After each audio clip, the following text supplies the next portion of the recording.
Hello guys, I'm Alimul Karim, the instructor for this course, and these lectures are being recorded in the memory of Dr. Abdul Haq sir. I have been taught by him. So today we're going to talk about gates, and the first question that you should ask that why we need gates, because we are engineers. We shouldn't learn something which doesn't make any sense. And if you're working with logic and saying that if this happens, we need something like this. If condition A and B are true, then we're going to do condition 3 or things like something else. So when you say something like this, you actually want to implement in machine or things like that. So you need some conditional structure to actually handle that. We have actually done those before as an example, as an homework or things like that. So if you just look at this homework before, here I have actually shown that it's actually either or. If you have seen the solution, and this one is actually and. So if both of those are true, then the circuit is going to be on. So that's the idea. So most of the time you will have this or and type of situation. So these are switch, actually basic switch, but in computer or when we actually try to do it very efficiently, we don't use these switches because this switch has to be on by someone. So this is not how real world works. Everything should be worked automatically. So based on this idea, the diodes are made, and based on diodes you can actually make switches. And to make it more efficient, gates are actually based on E-MOSFETs. So if you're into those electronic courses, so you could learn that how it's actually developed with the E-MOSFET. And the primary idea of the gate is to build conditions. So I say there are 3 basic gates, and based on these 3 basic gates, there are other 4 gates, basic logic gates, and there are 4 combinational gates, you can say, and total we have actually 7 gates. And based on these 7 gates we can actually build computers, and we're going to learn throughout this. So we have learned that why we need gates actually. So let's start with some common idea. So this one I actually show when I actually teach people the OR gate. So OR gate's condition is like this. I have water and I have 2 ways to give the water. So if either one of the switches on, then I'll get the water in the resulting tank. And the idea of the OR gate is similar here. So if any one of those are true, then we're going to get electricity there. That's the idea.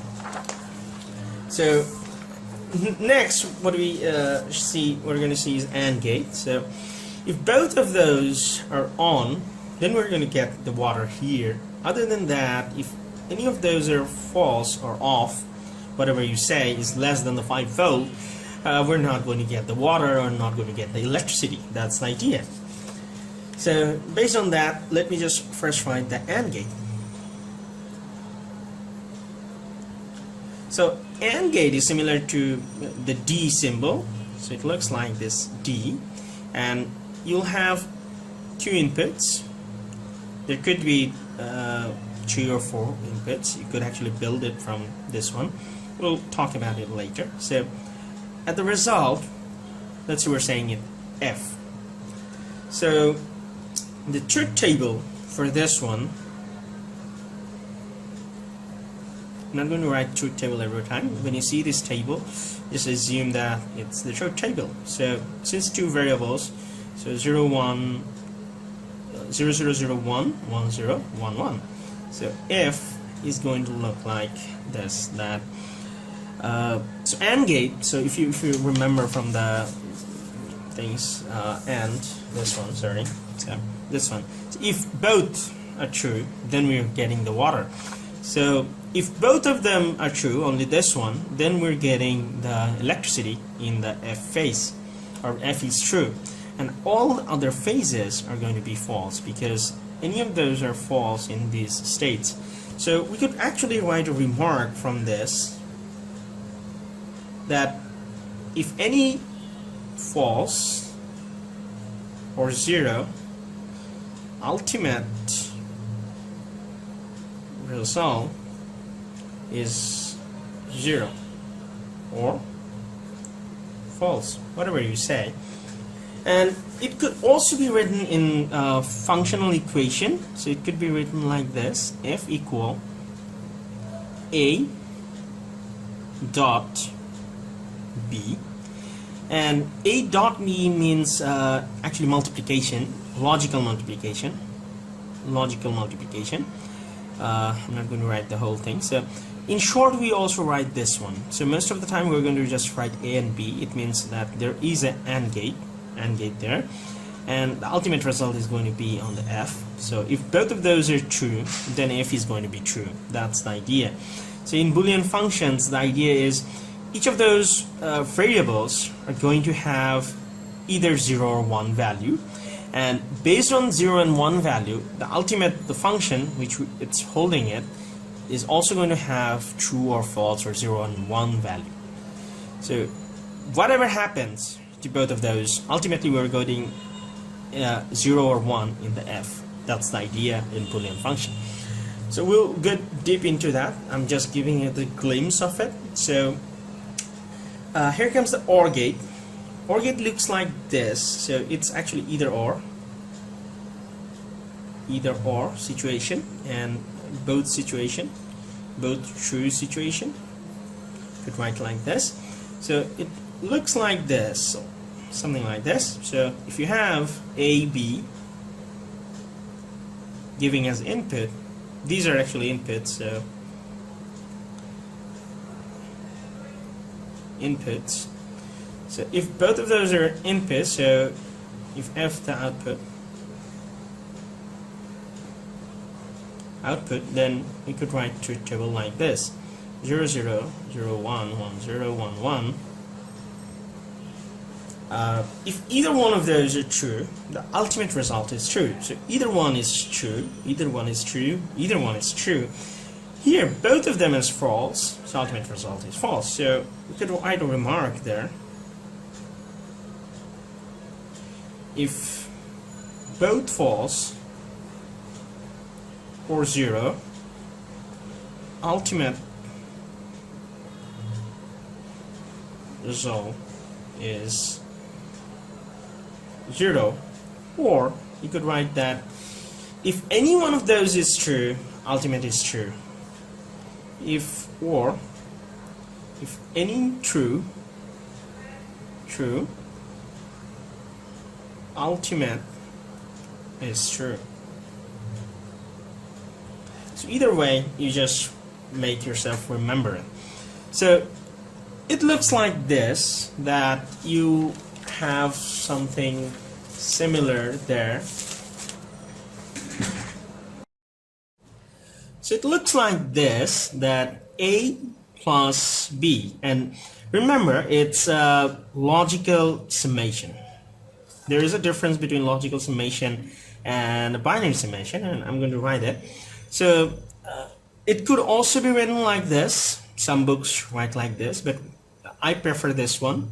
And throughout this sessions, I'm going to only pick out this one. So this AND is also can be written like this. So some books follow this one. So whatever you follow is the same thing, but we're going to follow with this one because it makes more sense, much more easier to understand. So there is a difference between logical sum and binary sum.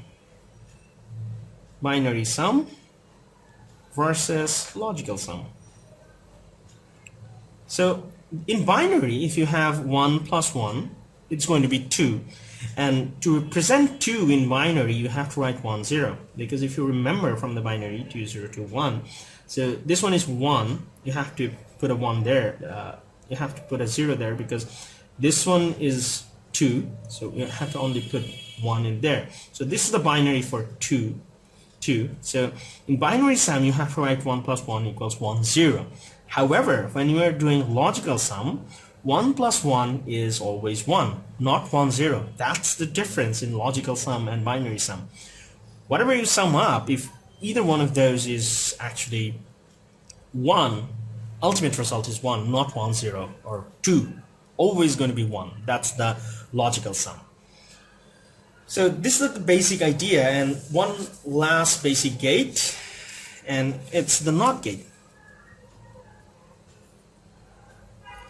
It's also known as inverter.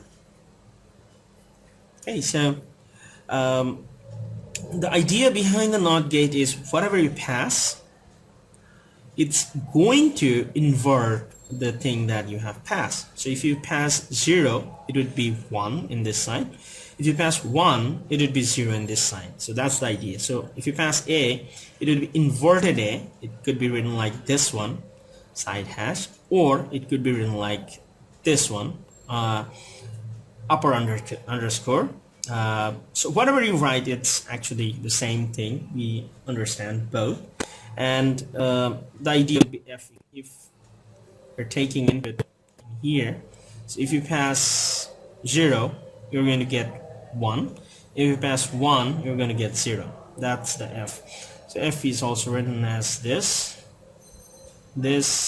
or this. So remark, it flips.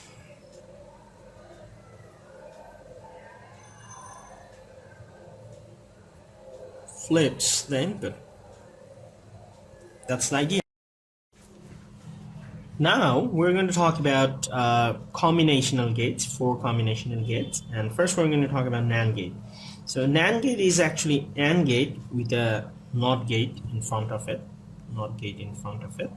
So whatever you pass on AND, so AND is AB, and NOT is going to invert that. So it's going to be AB upper underscore or invert.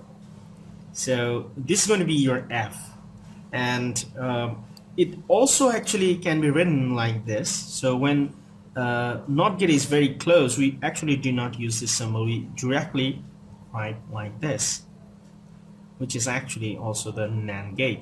Same thing. So this F equals AB NOT. So we could actually write the truth table here. So if we have AB 0 1 1 0 1 1. So first what we should do is AND gate. Try to get the AND gate, and then we're going to get the NAND gate, because NAND gate is going to be the invert of the AND gate. So AND gate, this one is only true, but others are actually false. So in the NAND gate, this one is only going to be true, because whatever is passed is going to be just inverted. So this one is only going to be the true one. That's the idea.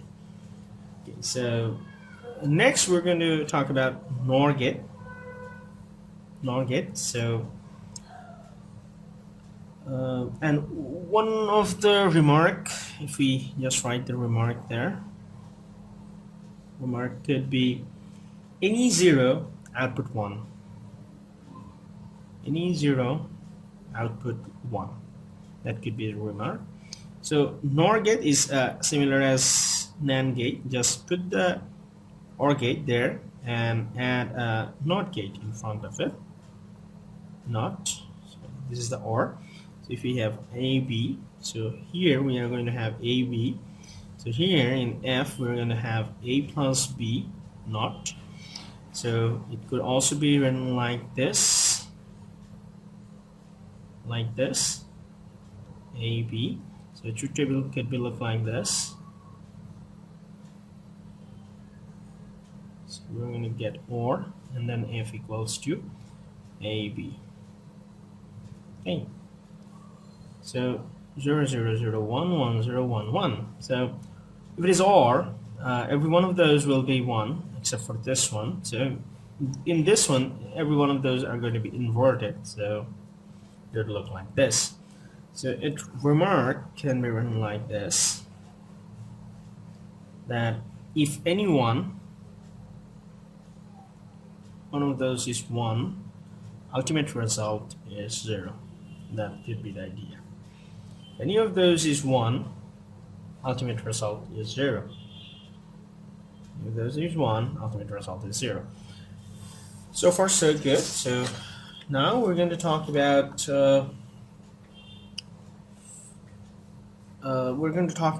XOR gate, which is also known as exclusive OR gate. So it's actually based on several gates. So first I'm going to write is the formula. So if A and B, if these are the XOR gate, then it should be look like this, as AB, this one. So this one is actually the XOR gate representation. So if you take an AND gate, because here is an AND, you can see, so, and NOT it, and if you have A and B both inputs, you have something like this. And for the A, we're going to take it as not A and B. So this one is your first half, and all at the function we're going to get the OR gate. So this one is OR, this one is AND. Okay, so this one is going to be here. So this is a summation is going to be processing here. And next again we are going to have the AND gate, and here B is going to be in the NOT. So put a NOT gate there, and A is going to be there. So just put it there. So in F it's actually okay. So this is actually the idea of the XOR gate, which is actually simply represent like this one. So let me write the truth table and the circuit design for that. So XOR gate is explained like this, or marked like this. So it's an OR gate with some gap and then this symbol, and then you just input this A, B, and in F you're going to get A XOR B. That's the idea. And the truth table looks like this. So table looks like this. We have input 0001, 1011. So if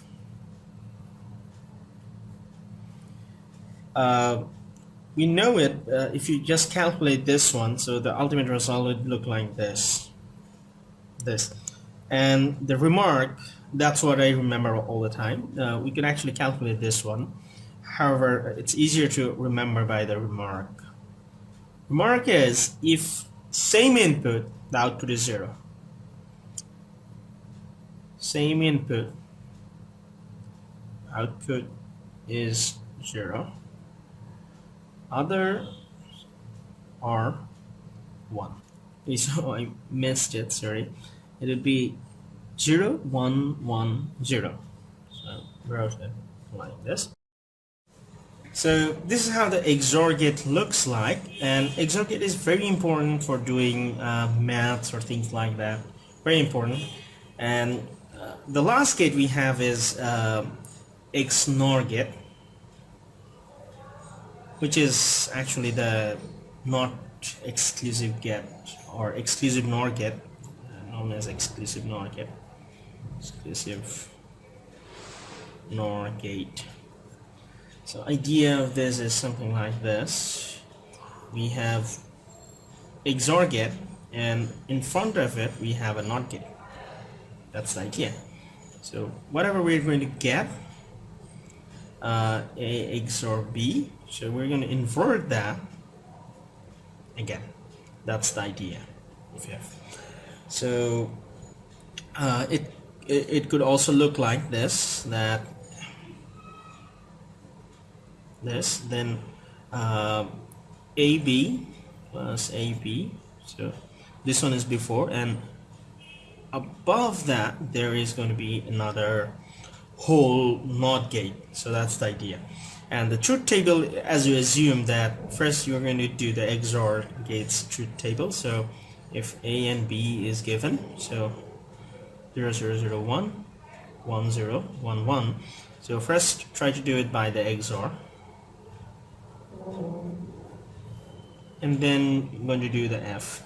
So in XOR we're going to have same input 0 and different input 1. So, and this one just going to invert the XOR, so 1 0 0 1. That's the idea. Thank you for watching the video, and if you like the video, please make a blog post. We would really appreciate it, because that's the only appreciation that we're going to get from you guys. Give a thumbs up, share it, that's it. If you don't like the video, of course, dislike it with a comment so that we understand what you don't like and we can make it better. And the video is sponsored by Developers Organism. So if you like us, go to the Facebook page and give a thumbs up. That's it. Stay tuned.